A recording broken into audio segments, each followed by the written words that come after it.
Telangana assembly ఎన్నికల్లో రేవంత్ రెడ్డి నాయకత్వంలో కాంగ్రెస్ అధికారంలోకి వచ్చింది. 64 స్థానాల్లో కాంగ్రెస్ ఒక స్థానంలో మిత్రపక్షం సిపిఐ గెలిచింది. డిసెంబర్ 7న తెలంగాణలో కాంగ్రెస్ సర్కారు కొలువు తీరింది. ఈ క్రమంలో వచ్చే లోక్సభ ఎన్నికల్లో కాంగ్రెస్ తెలంగాణలో మెజార్టీ స్థానాలు గెలిచే అవకాశం ఉందని సర్వేలు చెబుతున్నాయి. కాంగ్రెస్ 10 స్థానాలు కైవసం చేసుకునే అవకాశం ఉందని పేర్కొంటున్నాయి. ఈ నేపథ్యంలో బీజేపీ, బీఆర్ఎస్లోని కొంతమంది నేతలు ఇప్పుడు కాంగ్రెస్ వైపు చూస్తున్నారు. పార్లమెంట్ ఎన్నికలకు పార్టీల సమాయత్తం ఈసారి లోక్సభ ఎన్నికలు నెల ముందే రావచ్చని ప్రచారం జరుగుతోంది. ఈ నేపథ్యంలో జాతీయ పార్టీలు కాంగ్రెస్, బీజేపీ ఇప్పటి నుంచే సిద్ధమవుతున్నాయి. తెలంగాణలో అధికారం కోల్పోయిన బీఆర్ఎస్ కూడా లోక్సభ ఎన్నికలపై దృష్టి పెట్టింది. ఈ క్రమంలో బీజేపీ కీలక సమావేశం డిసెంబర్ 28న కొంగరకాలంలో జరగనుంది. ఈ సమావేశానికి అమిత్ షా హాజరు కానున్నారు. బీఆర్ఎస్ అధినేత కేసీఆర్, వర్కింగ్ ప్రెసిడెంట్ కేటీఆర్ ఇప్పటికే సమీక్షలు నిర్వహిస్తున్నారు. మరోవైపు కాంగ్రెస్ సారథ్యంలోని ఇండియా కూటమి కూడా పార్లమెంట్ ఎన్నికలకు సిద్ధమవుతోంది. రాహుల్ గాంధీ 2వ విడత భారత్ జోడో యాత్రకు సిద్ధమవుతున్నారు.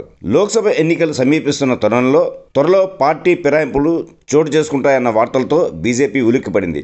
ఒక సిట్టింగ్ ఎంపీ, మాజీ ఎంపీ గ్రాండ్ ఓల్డ్ పార్టీ కాంగ్రెస్కు విధేయత చూపే అవకాశం ఉంది. వీరిద్దరూ తమ సొంత నియోజకవర్గాల నుంచి కాంగ్రెస్ అభ్యర్థిగా పోటీ చేయాలని భావిస్తున్నారు. ఈ మాజీ ఎంపీ కొద్ది రోజుల క్రితం ముఖ్యమంత్రి రేవంత్ రెడ్డిని కూడా కలిసినట్టు సమాచారం. ఇక సిట్టింగ్ ఎంపీ ఇటీవల కేంద్ర కేబినెట్లో స్థానం దక్కుతుందని భావించారు. కానీ బీజేపీ జాతీయ నాయకత్వం అందుకు నిరాకరించింది. దీంతో అప్పటి నుంచి అసంతృప్తిగా ఉన్న సదరు ఎంపీ లోక్సభ ఎన్నికల ముందు పార్టీ మారేందుకు ఏర్పాట్లు చేసుకుంటున్నారు.